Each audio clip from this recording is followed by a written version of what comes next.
नमस्कार दोस्तों, स्वागत है आपका हमारे YouTube चैनल पे।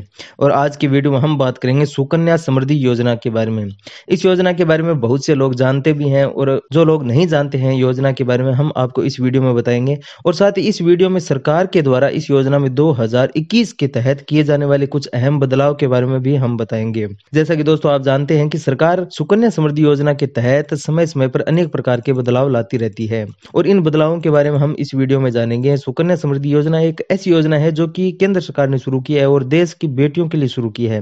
इस योजना का मुख्य उद्देश्य देश की बेटियों का उज्जवल भविष्य बनाना है ताकि वे अपनी शिक्षा के लिए निवेश कर सके, कुछ बचा सके। इस योजना के तहत आप मात्र 250 रुपए प्रति महीना बचा करके आप लाखों रुपए तक प्राप्त कर सकते हैं, वो भी हम इस वीडियो में आपको बताएंगे। सबसे पहले हम आपको इस वीडियो में बताते हैं कि आप किस प्रकार से 74 लाख रुपए तक की राशि है वो इस योजना के तहत प्राप्त कर सकते हैं। योजना के तहत अगर आप 1000 रुपए प्रति माह जमा करवाते हैं तो 15 साल तक आपके 1.80 लाख रुपए हो जाते हैं। दोस्तों इस योजना में आपको 15 साल तक कंटिन्यू निवेश करना होता है। उसके बाद में जब बेटी की 21 साल की उम्र हो जाती है उसके बाद आप यह पैसा निकाल सकते हैं, यानी कि 21 साल के बाद में यह अकाउंट है वो मेच्योर हो जाता है। अगर आप 1000 रुपए प्रति माह जमा कराते हैं तो 1.80 लाख रुपए 15 साल तक जमा हो जाते हैं और 15 साल के बाद यानी कि 21 वर्ष पूरा होने के बाद जब यह बेटी निकालती है तो उसे 5.70 लाख रुपए प्राप्त होते हैं। अगर आप 2000 रुपए प्रति माह जमा करवाते हैं तो यह रकम 15 साल तक 3.60 लाख रुपए हो जाती है और अकाउंट मेच्योर होने पर बेटी को 11.40 लाख रुपए मिलेंगे।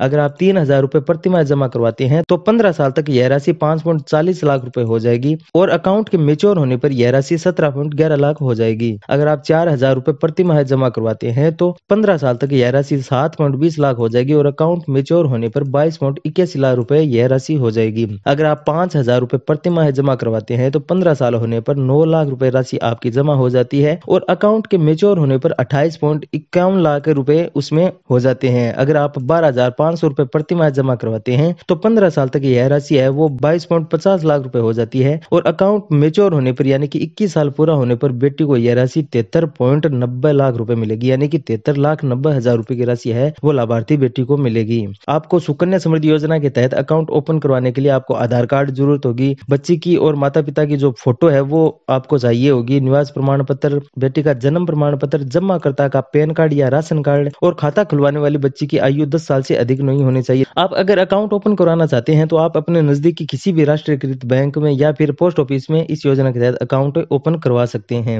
अकाउंट ओपन करवाने के लिए आपको फॉर्म चाहिए होगा। फॉर्म आप इस लिंक पे क्लिक करके डाउनलोड कर सकते हैं। मैं आपको इस वेबसाइट का लिंक डिस्क्रिप्शन में दे दूंगा। अगर दोस्तों आपने अभी तक हमारे यूट्यूब चैनल को सब्सक्राइब नहीं किया है तो आप प्लीज सब्सक्राइब कर लीजिए और बेल आइकन को भी प्रेस कर दीजिए ताकि आने वाले जो हर वीडियो का अपडेट है वो आपको सबसे पहले पहुंचेंगे। अब बात करते हैं जो 2021 में इस योजना के तहत जो कुछ अहम बदलाव किए गए हैं उसके बारे में।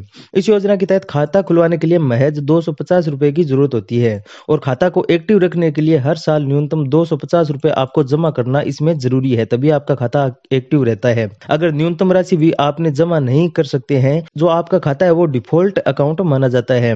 लेकिन नए नियम के आधार पर अगर खाते को दोबारा आप एक्टिव नहीं करते हैं तो मेच्योर होने तक डिफॉल्ट अकाउंट पर स्कीम के लिए लागू दर से आपको ब्याज मिलता रहेगा, जबकि पहले डिफॉल्ट खातों पर पोस्ट ऑफिस सेविंग अकाउंट के लिए लागू दर से ब्याज मिलता था। और जो दूसरा नियम इसमें चेंज किया गया है, दूसरा नियम यह है कि दूसरा नियम के अनुसार बेटी की मौत की स्थिति में या अनुकंपा की स्थिति में इस योजना के तहत जो खाता है वो समय से पहले बंद आप कर सकते हैं। अनुकंपा का मतलब हो गया कि खाता धारक की अगर जानलेवा बीमारी है या फिर अभिभावक की मौत जैसी स्थिति है वो अनुकंपा के तहत आती है, जबकि पहले सिर्फ दो ही परिस्थितियों में खाता बंद किया जा सकता था, या तो बेटी की मौत होने पर या फिर बेटी के जो रहने का स्थान है यानी कि जो निवास स्थान है वो बदलने की स्थिति में ही सिर्फ अकाउंट क्लोज किया जा सकता था। लेकिन अब आप इन स्थिति में भी अकाउंट क्लोज कर सकते हैं। तीसरे नियम के आधार पर पहले क्या होता था कि बेटी के 10 साल की उम्र से खाते को ऑपरेट करने की इजाजत थी, यानी कि 10 साल के बाद में ही बेटी है वो अकाउंट को ऑपरेट कर सकती थी। लेकिन अब यह 18 साल कर दी गई है, यानी कि 18 साल तक उसके अभिभावक है वो ही अकाउंट को ऑपरेट करेंगे। 18 साल की उम्र के बाद में लाभार्थी बेटी है वो अपने अकाउंट को ऑपरेट कर सकती है, उससे पहले उसके अभिभावक ही इस अकाउंट को ऑपरेट करेंगे। जब बेटी की उम्र 18 साल हो जाती है तो उसे